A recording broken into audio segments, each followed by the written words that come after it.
Hello, thank you for stopping by. My name is Becky and this is BecxReadz, and today I'm here to share with you my weekly reads update. These are the books that I managed to read between these dates. Your girl cannot freaking look at a calendar before she sits down to record these videos. So yeah, this week, here's what I read. So I started the week off strong with One Dark Window by Rachel Gillig. This is a reread for me. I listened to the audio and I have the second book on hold at my library for the audiobook and I am next in line for it. So I wanted to reread this because I remembered a lot about it, but I wanted to have it fresh in my mind when I go into the second book.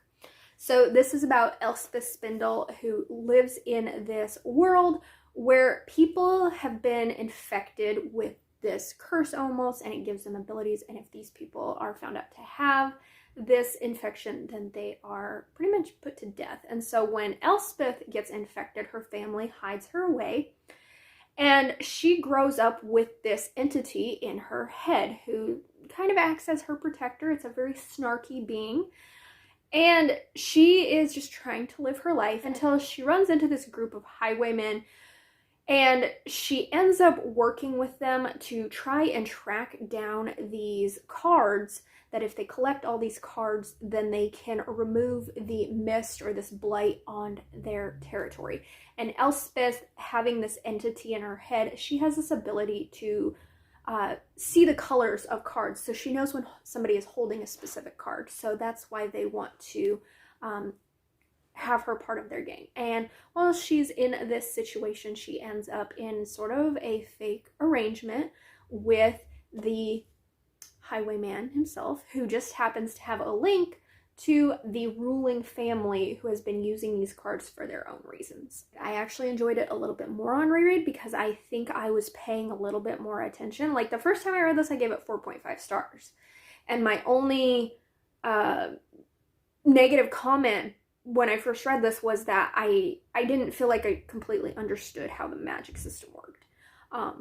But on reread, I was paying much more attention, apparently, because I was like, I actually understand this. I really liked the tarot card magic. I liked the sort of fake relationship in here. I liked the gothic setting of this place. I liked the snarky inner demon that Elspeth has. I liked how the tarot card magic has consequences to it.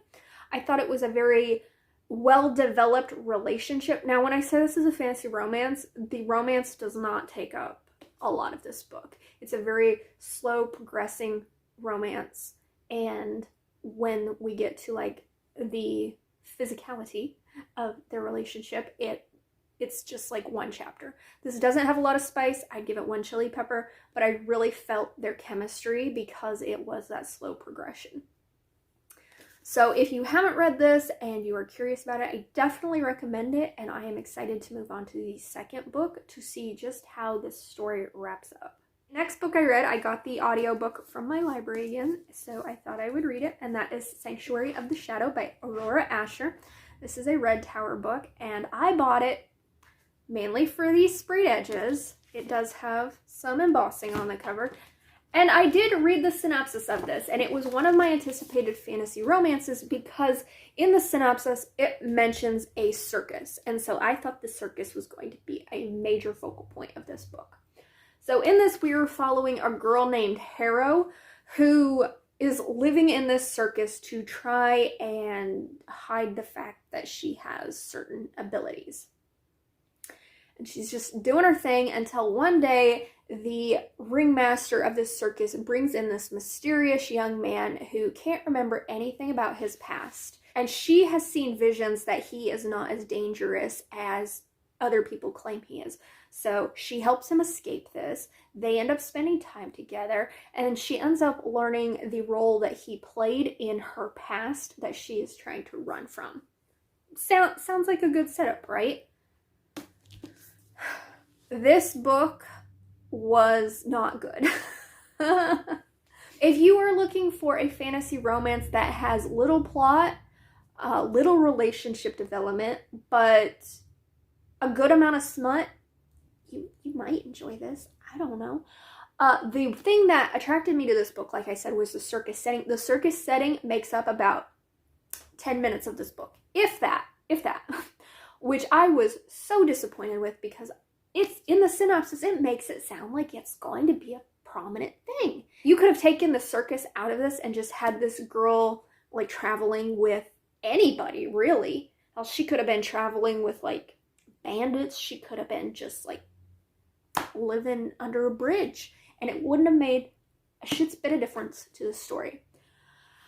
The romance is insta, so if you like insta love, here you go. I do not like insta love. I didn't understand why they were attracted to each other, aside from the fact that maybe they're both attractive people. They don't really take the time to get to know one another. He pretty much, this guy whose name I can't even remember, he pretty much speaks in grunts and one-word sentences. And it's like that during the smut scenes too. It's so bad. Like, it's not the cringiest thing I've ever read, but it's not good, let me tell you. They end up in this, pretty much like a hotel, like an inn, to try and like throw the people in the circus who they're escaping from off their trail. 5 days, and all they do is fuck. Once they leave this hotel inn, the plot starts to pick up a little bit more. We figure out like what these two characters have in common, his past, her past, all this jazz. And it gets a little bit more interesting, which is what I enjoyed about this book.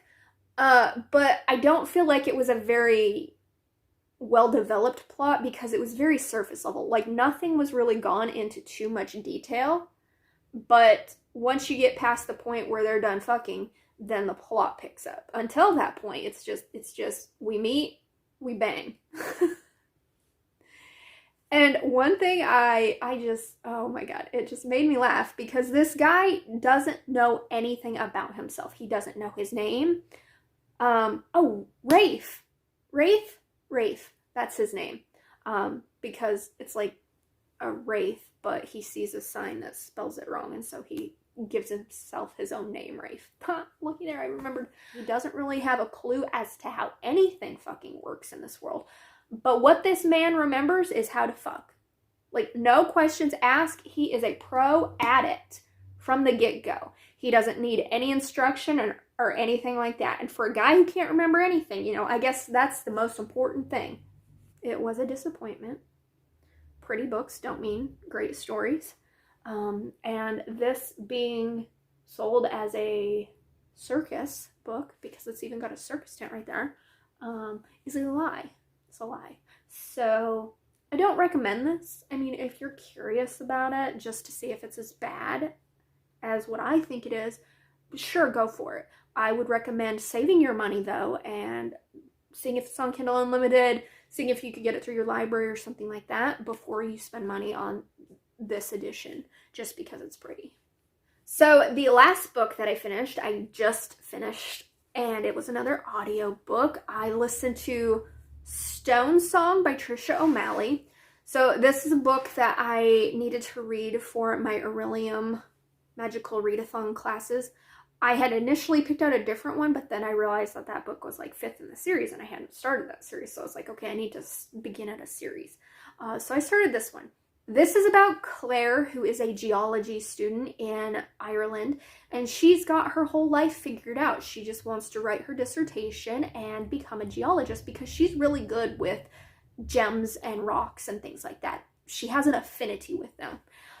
And she's just doing her thing. She works at this little like gem shop or whatever, until one day she gets this stone, and it starts to give her the ability to see certain creatures, fae. And so she runs into these dangerous fae who are out to harm her, and she ends up being saved by this man named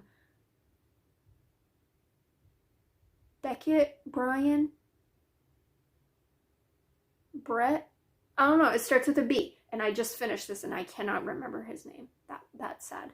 But he has been like quietly protecting her for years. He's been sort of in the shadows, unnoticeable by her, until she starts seeing Faye, and then she's able to see him. And so it's their relationship as she is trying to discover who she is, the power she has, her lineage, and how that's all linked to the Fae and gemstones. This was fine. As you can tell, I can't remember a lot about it, and I just finished it. I didn't feel any sort of strong connection to these characters. I didn't feel the chemistry between Claire and B-Boy. He was very, I don't know, he was very rude and not nice to her for a lot of the plot. And then when things start happening and she's like, you never told me this, he's like, I've been blah, blah, blah. And it's like, dude, you never once communicated with her what you were thinking, what you were feeling, anything like that. So how do you expect her to know these things?